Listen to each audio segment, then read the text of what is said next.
Have you ever wanted to get your hands on some of that cutting-edge AI power, but without, sending all your data to some company in the cloud or getting a bill for every single thought you have? Well, guess what? You can. In this explainer, we're going to build your very own personal AI powerhouse, running right on your own machine. For the longest time, the default way to use powerful AI has been through an API. You send your prompt out into the ether, you get a response back, and then you get a bill. This whole setup kind of forces us to ask a pretty important question. Is there a better way to do this? Well, it turns out the advantages of running AI locally are, honestly, huge. First up, total privacy. Your prompts, your data, your weird late-night questions, they never ever leave your computer. Second, say goodbye to API bills. Once you own the hardware, the actual process of getting answers, what we call inference, is totally free. And finally, you get complete control. You pick the model, you decide how it runs, and you don't have to worry about some company changing the rules or getting rid of a model you really like. Okay, so how do we get started? The very first, and I mean the most critical piece of this whole puzzle is your hardware. But here's the thing. There's a massive misunderstanding about what actually makes a computer good for running these large language models. See, most people think it's all about raw compute power, like your CPU or GPU speed. It's not. The real king, the true bottleneck, is memory bandwidth. Just think of it like a highway. The problem isn't the speed limit of the cars, that's the computation. The problem is how wide the highway is. Because for every single word an AI generates, it has to read its entire multi-billion parameter brain from memory. That constant traffic jam of data is what actually slows things down. And hey, don't just take my word for it. Research from giants like NVIDIA and IBM all point to the same thing. The speed at which an AI can generate text, or tokens, is almost entirely limited by how fast it can pull its own weights from memory. So, when you're looking at hardware, that memory bandwidth number is the one you really need to care about. And here's a perfect real-world example of this in action. You probably assume that a brand new M4 Pro chip would totally smoke the older M3 Max, right? Well, for running LLMs, you'd be wrong. And why is that? Because the M3 Max has a way wider memory bus, which gives it a whole lot more bandwidth. That superior bandwidth lets it run models faster than the newer chip, proving that for this job, bandwidth is everything. All right, so once you've got your hardware priorities straight, memory bandwidth first, you need the engine and the fuel. That's the software and the models themselves. And luckily for us, the whole ecosystem around this has gotten incredibly easy to use. The place you're going to want to go to find your models is called Hugging Face. You can basically think of it as the GitHub for artificial intelligence. It's this giant online library where researchers and developers share thousands of pre-trained models that you can just download and start using for free.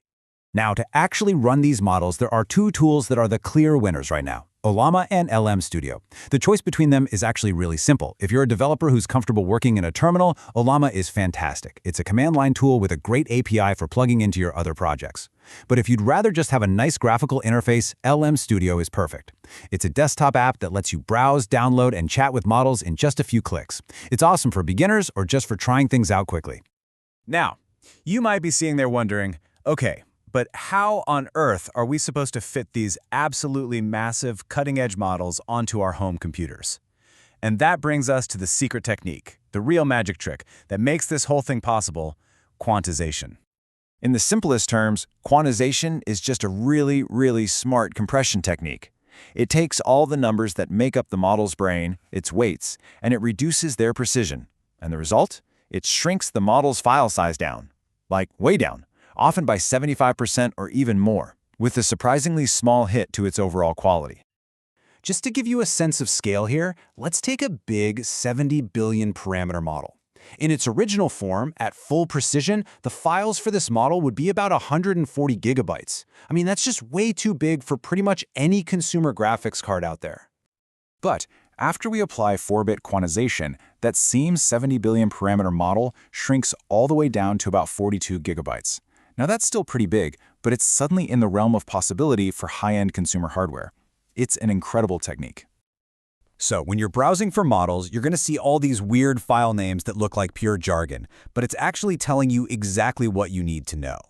The Q just means it's a quantized model. The 4 tells you it's using 4-bit precision. And that K_M part, that just refers to the specific method they use to quantize it. Honestly, for most people, Q4_M is the perfect sweet spot. It gives you a fantastic balance between a small file size and really high quality. Okay, So you've got your hardware, you picked your software, and you're running these super efficient quantized models. What's next?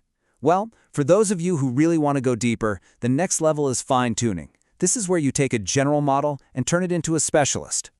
Fine-tuning is basically the process of taking a really powerful pre-trained model and then continuing its education on a much smaller, specialized set of data. This is how you can teach a model to be an expert in something specific, like legal document analysis or medical transcription, or even just to adopt a certain personality for a chatbot. Now, if you're trying to do this on a single consumer GPU, Unsloth is your absolute champion. It is engineered to be incredibly fast and memory efficient. We're talking up to 5 times faster training while using way less of your precious video memory.